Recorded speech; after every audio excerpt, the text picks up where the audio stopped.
Hi, my name is Donna Page. My website is lovinglightastrologer.com, and I want to talk to you about Venus going retrograde. So it's happening October 8th in the middle of the night on the eastern coast, and Venus will be going retrograde in Scorpio. So here she is over here, Venus in Scorpio retrograde. She's at the bottom of the chart here. She's conjunct Mars in Scorpio.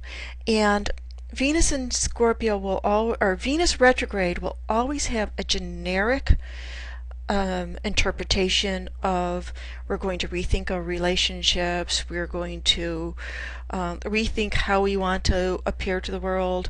So the retrograde energy is a sense of going back over.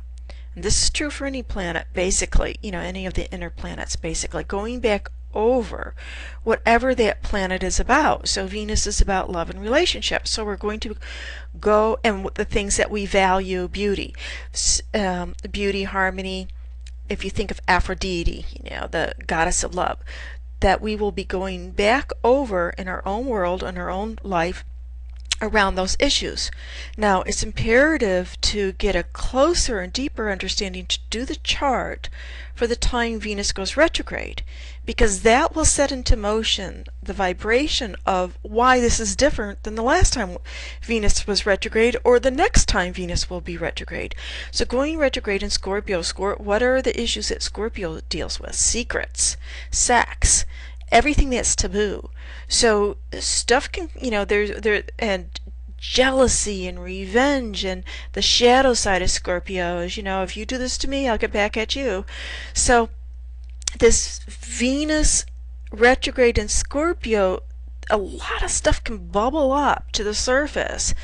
And a lot of shadow side can bubble up to the surface about really what do we really want in our relationships, and what is it that we really value, and what's the deep dark secret about why we think something is important. Why do we really feel we have to have this, or I love this, I love this. What is this about what it is that we have or we want or we desire?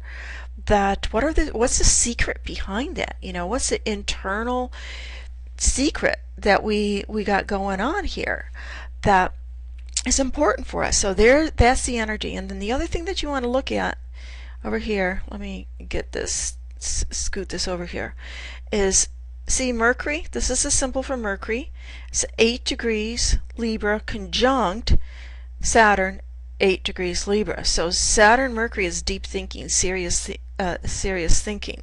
So there's this deep serious thinking energy that is happening, and it can be sometimes you'll read about the cookbook astrologies like depression, but and Libra is about relationships, right? So the Venus actually rules Libra, so we're thinking deeply about our relationships.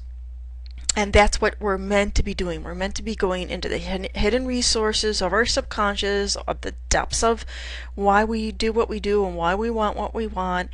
And stuff is meant to come up, bubble up around the relationship. And so you could, so you can deal with any issues that can fester within. Now, the second really key thing, and it's really cool, is that when you do the chart for the Venus direct, look at this, I'm going to flip over here. When you do the chart for the Venus direct, that is going to give you, that's going to give you a key of how to turn it around. See? You go retrograde, here's the stuff that comes up with all the stuff that we go over. When the planet goes direct, it's turning around. So how do you turn things around? Well, she's going to turn around, and she's going to turn around in her own sign. So that's a good thing.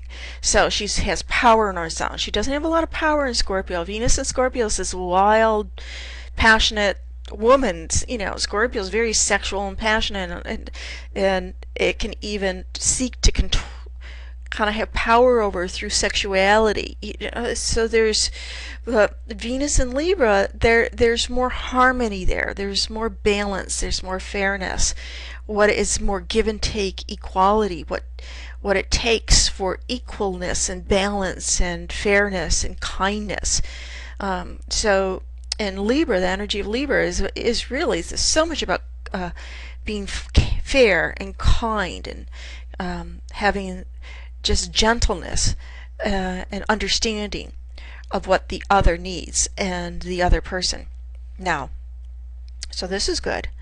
The other deal is, so remember I pointed out Mercury before, because Mercury was conjunct Saturn, this deep thinking about it, what do I need in Libra, what do I need for my relationships, depression around the relationships.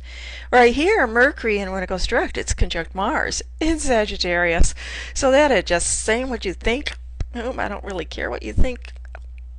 I just have to say what I think.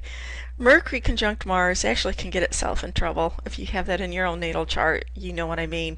You can say things like, oh my God, am I going to get fired for this? But the other very significant factor in this chart, well, there's a couple.